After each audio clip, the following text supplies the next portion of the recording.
যদি আমি বলি আমার রাসূল কেমন ছিলেন, তিনি ছিলেন মধ্যম আকৃতির, তিনি না লম্বা না খাটো।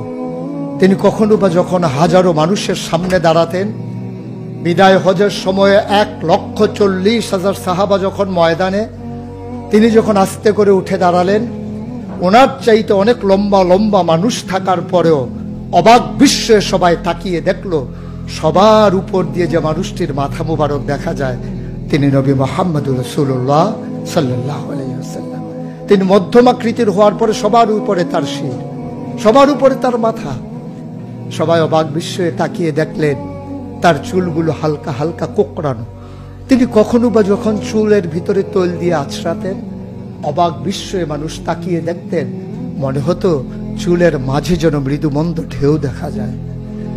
তার কপালটা ছিল চওড়া শুভ্র, তার চোখের ভ্রুগুলো ছিল ধনুকের মতো বাঁকা, তার চোখগুলো ছিল টানা টানা ভাসা ভাসা, তার চোখের পাতাগুলো ছিল গোলাপের পাপড়ির মতো।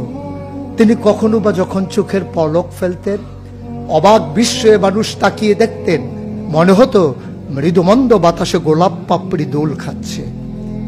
তার চোখের সাদা অংশ ছিল রক্তিমাভ সাদা, কালো অংশ ছিল তার কৃষ্ণ কালো। তার ঠোঁটগুলো ছিল গোলাপি রঙের, তার নাকটা ছিল খাড়া, ছিদ্রগুলো ছিল ছোট ছোট, নাকের নিচেই ঠোঁটের উপরে ছিল চিকন সরু গোঁফ। তিনি কখনো বা যখন মুচকি হাসতেন, তার গোলাপি রঙের ঠোঁট দুটো যখন একটু ফাঁক হয়ে যেত আর দাঁতগুলো যখন বের হয়ে যেত, মানুষ অবাক বিস্ময়ে খুঁজত কোথাও যেন বিজলি চমকিয়েছে। তিনি যখন প্রচন্ড গরমের মাঝে ঘেমে সিক্ত হতেন, কপালে তার মুক্তার দানার মতো ঘাম জমে যেত। তিনি যখন দৌড়ে দৌড়ে তার বিবিদের ঘরে যেতেন, আমাদের মায়েদের ঘরে, আল্লাহ রাসূল সাল্লাল্লাহু আলাইহি সাল্লাম ঘরে ঢোকার পরে মায়েরা দেখতেন কপালের মাঝে মুক্তার দানার মতো বিন্দু বিন্দু ঘাম জমে আছে। মায়েরা বলতেন, গুস্তাখি মাফ কর দিজিয়ে, বেয়াদবি মাফ করবেন, আপনি চুপটি করে একটু বসুন। নবীকে বসিয়ে ওরা ছোট্ট শিশু খুঁজে বের করতেন, অতি যত্নে পরম আদরে তার কপালের ঘামগুলো তারা শিশির ভিতরে ভরে মুখ বন্ধ করে রেখে দিতেন। ঈদ যখন আসতো, বিয়ে যখন হতো, জমানো ঘাম তারা আতর হিসেবে ব্যবহার করতেন।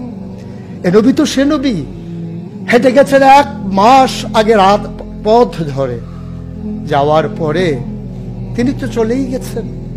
1 মাস পরে যখন আবার ওই পথ মারিয়ে কোনো এক সাহাবা যাচ্ছেন, স্থানীয় বাসিন্দা যারা রাস্তার কিনারে যাদের ঘর, তাদেরকে ডেকে বললেন, ভাইরা, এ পথ দিয়ে কি আমার নবী হেঁটে গেছে?